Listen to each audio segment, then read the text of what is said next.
make a comment, but if not, well, we have received several questions, 3 questions. So as we respond to those questions, we can wrap up the discussion if that's okay. So let me read out the question.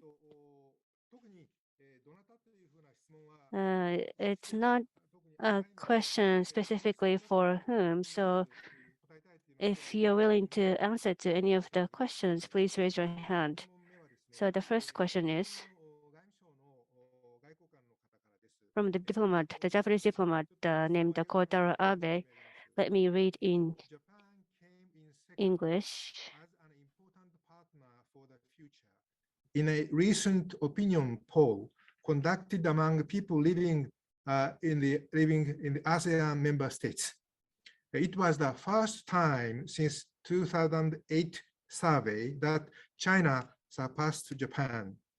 What do you think are the reasons of this change in ASEAN people's perception of the importance, I mean, vis-a-vis China and Japan? This is the first question. And then, maybe I will read out other 2 questions, I think. Second question comes from also, actually, former president of the Foreign Press Center, Akasaka-san. He asks the following question. Does any panelist believe that Japan can take a leadership role in working out post-SDGs agenda after 2030, making the best use of experiences as a Harbinger state, quote unquote? The third question is, the Japanese, about Japanese society. Actually, this is a question also from the former ambassador, Ambassador Shisei Kaku, 各大使からです。読み上げます。I would like the eminent panelists to touch upon, if possible, moral or spiritual aspect of Japanese society where I find too much of materialism, selfishness, short-termism. I'm afraid that Japan is being faced with an issue of growing sense of nihilism and or cynicism, which might be shared by other capital economies as well.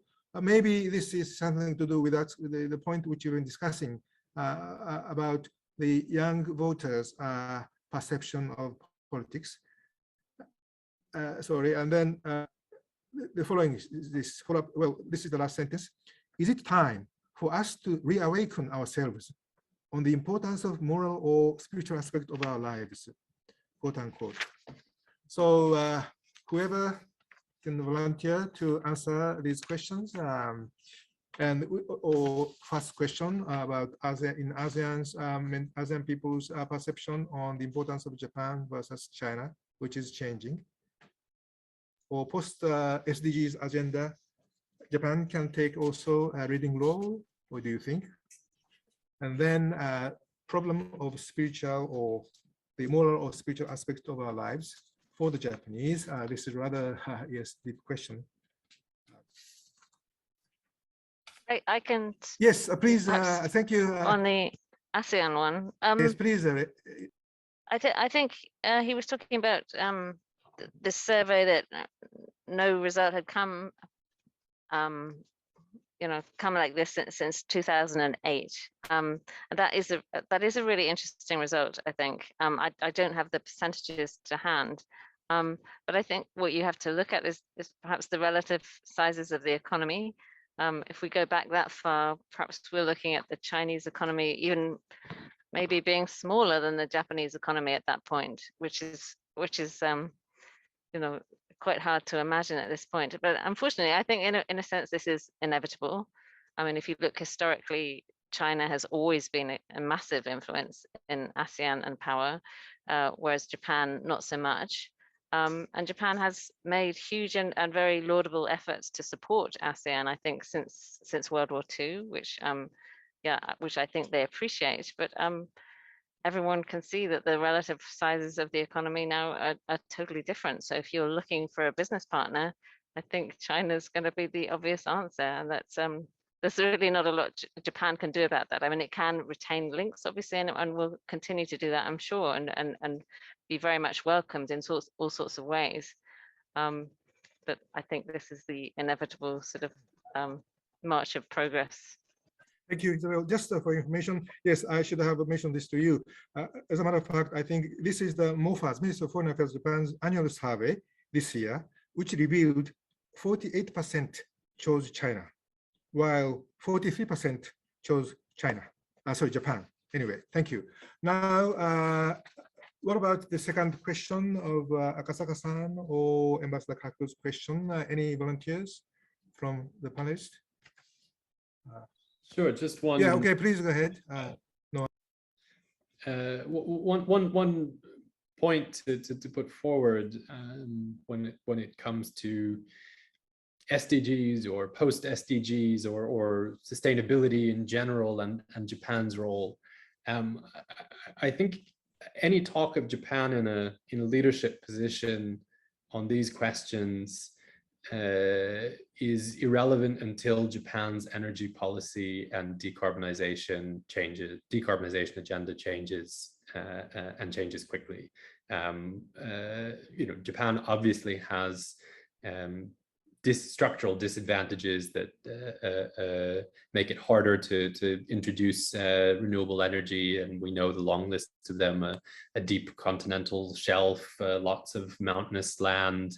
But a lot of the issues, I think, come down to political will, and until Japan is further along with decarbonization, until Japan is taking more serious steps, both to decarbonize itself, but also to help with decarbonization of the rest of Asia, and we've seen some improvements when it comes to financing overseas coal projects, but I think there's still a real lag when it comes to Japan's climate policy. Prime Minister Suga made a big step by declaring a net zero goal, net zero by 2050 goal, but the details leave a lot to be desired, and frankly, it doesn't seem that climate is a priority agenda item for the Kishida administration in quite the same way. So, if Japan is going to take a leadership role in sustainability issues globally, certainly folks in Europe will look quite skeptically upon that until Japan's own climate policy, own decarbonization policy, own energy policy advances. ありがとうございます。Thank you very much. それでは3つ目のやつについては、 Thank you. As for the third question, Kimura-san, maybe I don't know if it should be answered by Japanese first, but anyway. So this question, I think, is really about what will be the future assets for Japan. I can only answer in an abstract way. Aggression in Ukraine, looking at the crisis in Ukraine, the world, after going through the Cold War, post-Cold War, but it's going into another era of power struggle. Japan, of course, supporting Ukraine and not allowing Russian aggression. We will work together with other nations on that, and Japan, US, and Japan with European nations. It's important for Japan to work with those nations. But how Japan can stand, that is unique to us. I don't know how that will overlap with the spiritual aspect, but some cultural assets, so to speak, something like soft power, which could be a strength for Japan. We need to redefine that, not just animation or manga, but what Japan has been taking care of. This might sound rather sentimental, but sympathy to others, compassion to others, those emotions, I think, are the assets that Japan should be proud of, where the world may be sort of going back to the era of the conflicts, where Japan can contribute. I think there are more that Japan can contribute in the art area, through UNESCO, for instance, contribution through UNESCO, where the world is centered around the hardware. And this is something that could be put us behind, but where we can be proud from the spiritual perspective, I think we have a lot of cultural assets that we can be proud of. And that should be an important role that Japan should be playing. Thank you very much, Kimura-san, for that answer. So the question, those who entered the questions, we answered the questions who were entered into the Q&A, but if you're willing to raise your hand, ではなくてコメントがですね、 well, this is not a question but a comment. So let me introduce. This is a comment from Maria Kuroda. Let me read out. Snyder for pointing out that young people are actually thinking about the world and Japan and making change というコメントがありましたので、エンカレッジされたということだと思います。 So thank you for your encouraging words. So any other questions from the audience? それでは時間もあと一応お約束の時間はあと15分という So we only have 15 more minutes left. So let us move on to the concluding session. まず一言私今回 So just one comment from me. Why I strongly felt I'm not in a position to summarize the discussion today, but the eminent panelists that we have, especially members of the foreign media, to listen to their perspective, I think it's quite meaningful. Put aside whether you agree or not with the discussion points, but all the comments that we heard are all valuable in terms of the impartial observers of Japan and the Japanese people. And I think that they highlighted some of the perspectives that we, the Japanese people, may have neglected or were not aware of. So last but not least, let's go around one last time from the panelists, from each panelist. We could not exhaust the discussion because the time was so limited, but one last comment from all of the panelists to the audience.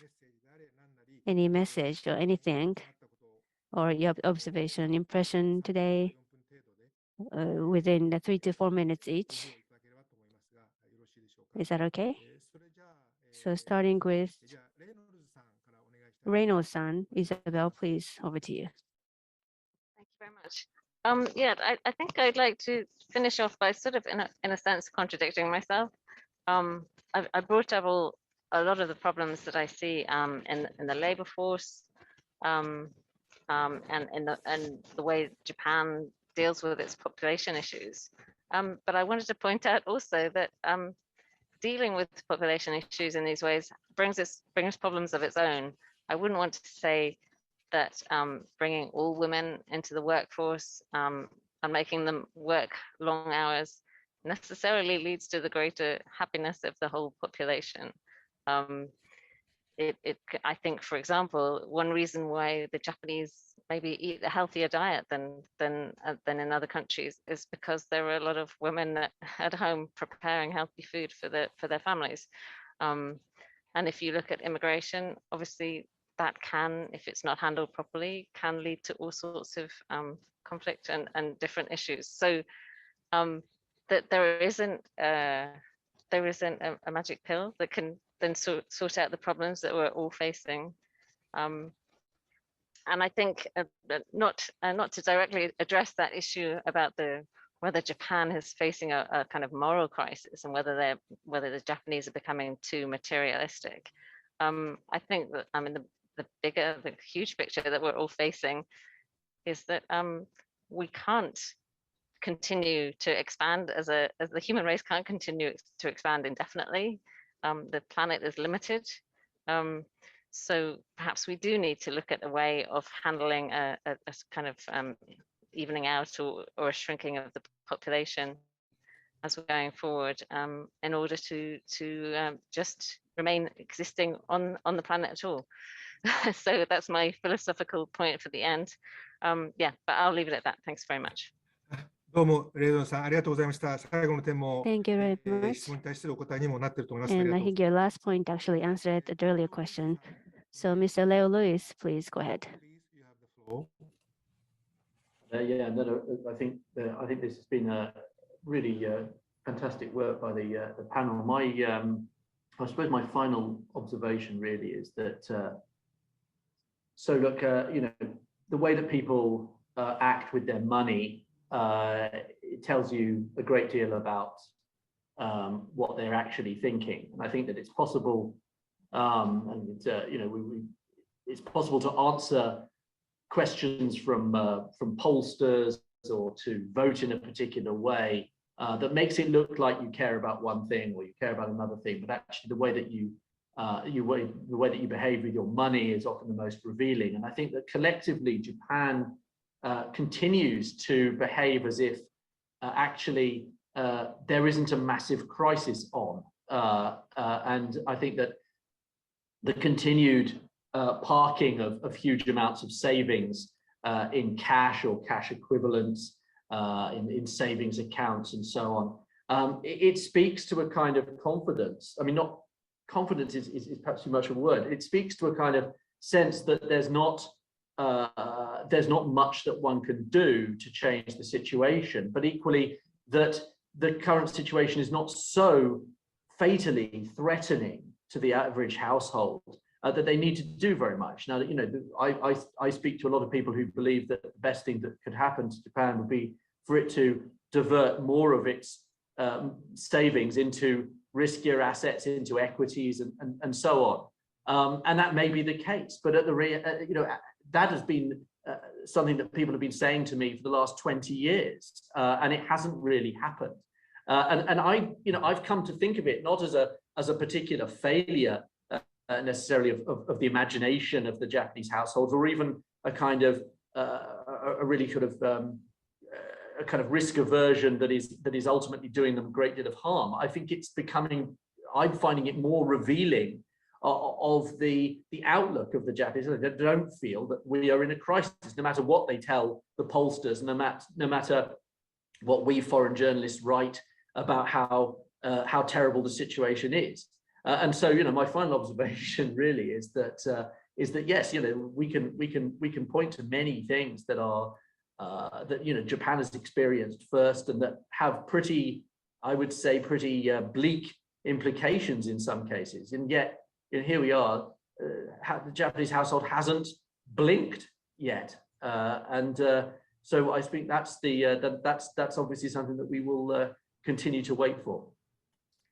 ありがとうございました。なかなか興味深い、大変興味深いフードフォーソートをいただい Thank たと you 思います。 for a very interesting それでは次に、food for thought. So Noah, over to you.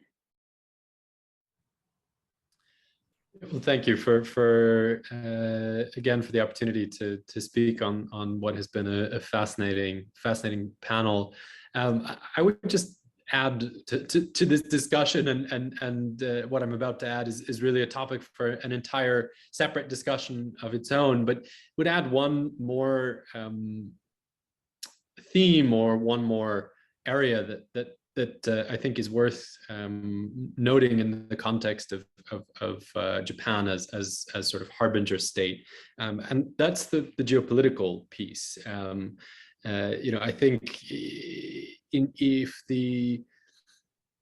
the story of geopolitics in the 21st century is one of China's rise and America's at least relative decline, if it's a story of sort of the competition or confrontation between these two powers, Japan is at the center of that, both geographically, but also diplomatically, politically, economically.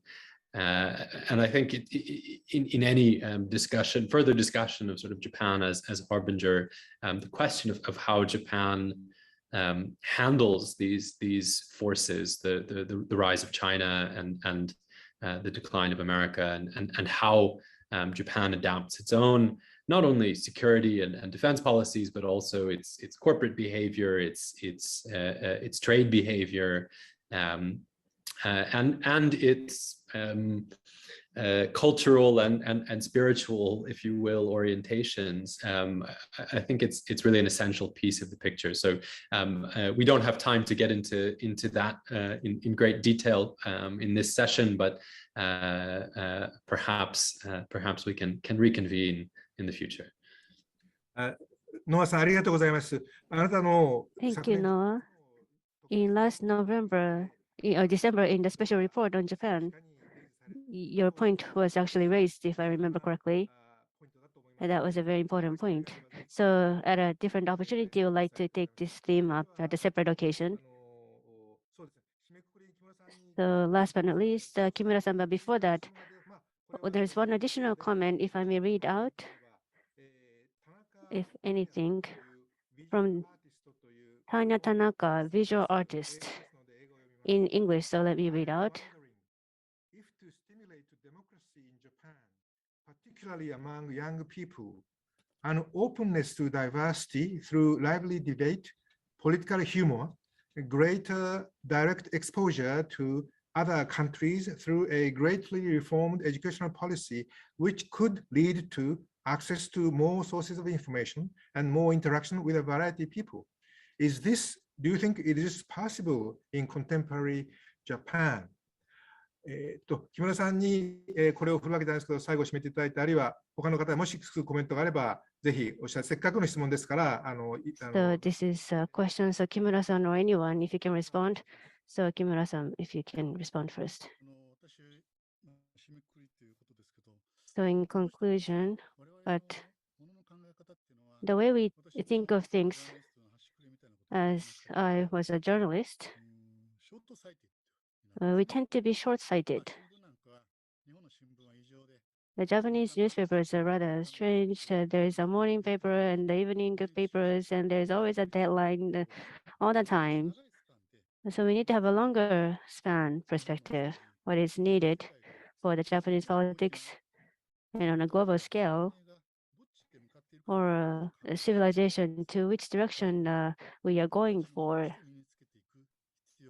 I think we need to have that as our own. When I was in the United States, I covered Native American Indians, and among them, they think of what happens the 7 generations later to try to think of something that would happen tomorrow by thinking of 7 generations ahead. Maybe 7 generations may be too long, but how the energy should be or how the food security should be, we should think of several generations, several decades. I think it's possible to think of several decades within our range. So to think of things with a longer time span is going to be critical. For instance, to Asian students at my university, I teach Asian students in English, and we often talk about food loss. In Japan, 5.7 million tons of food are wasted annually. What it means is that half of the food are wasted or disposed. That shows how rich we are in terms of the food, but still the most poorest country in Africa, once every 16 seconds, kids die of hunger. That is actually happening in the 21st century. So we have to be imaginative to face this issue. Younger generation, and also important for us is to expand on our imagination. We have smartphones. I use my smartphones on a day-to-day basis to communicate with many people, and I also use this to email and communicate with international friends. But to what extent can we think of communication as a good tool? We didn't necessarily go deep dive on the technology issues today, but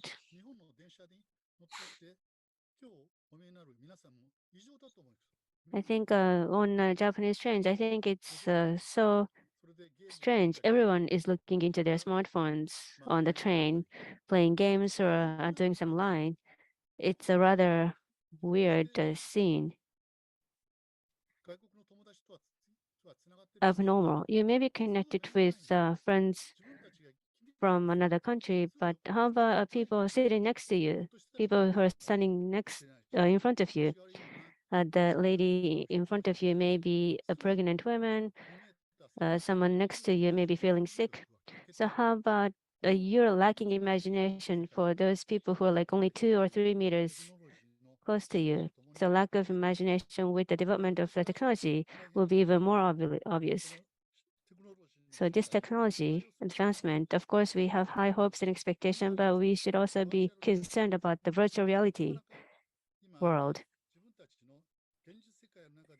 In our reality, we can't have hopes.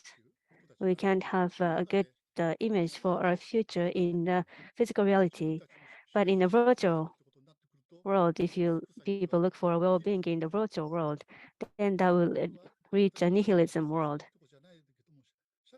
That's not where we should end up. So what would be the assets that we need to have? How can we leverage the technology, not just the VR, but biotechnology or AI?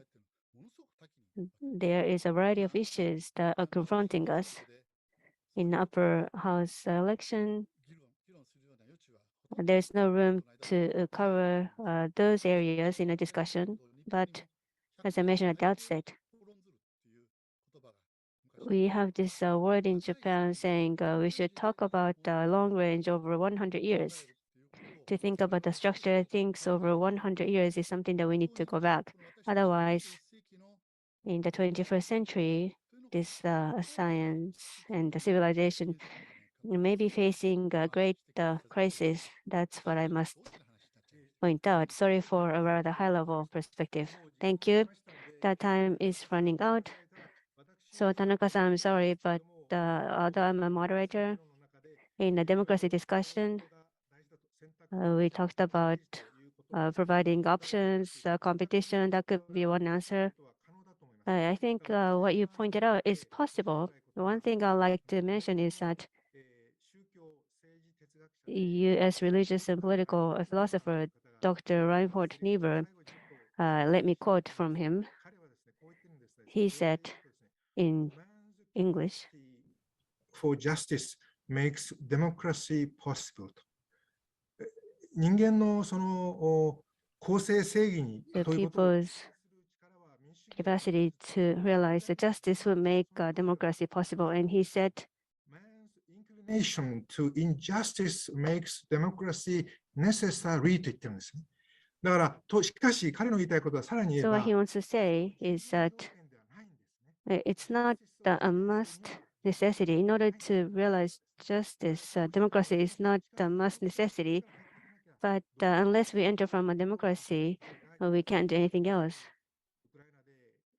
So what we are seeing in Ukraine, Russian aggression to Ukraine, we're confronting with a huge crisis. But to make a democracy a functional one, here in Japan, I think it applies here as well.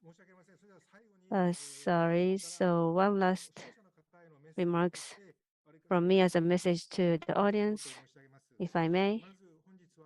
So first of all, Deputy Secretary General of OECD, Mr. Takeuchi, Mr. Lewis, Ms. Reynolds, Mr. Schneider, and Mr. Kimura, thank you very much for your wonderful contributions to our webinar today. And I also like to thank everyone at Tokyo Central OECD for co-hosting this. And today's audience includes the general consumers and media of Japanese and foreign media, and corporate members, local governments, university, and members of the embassies, and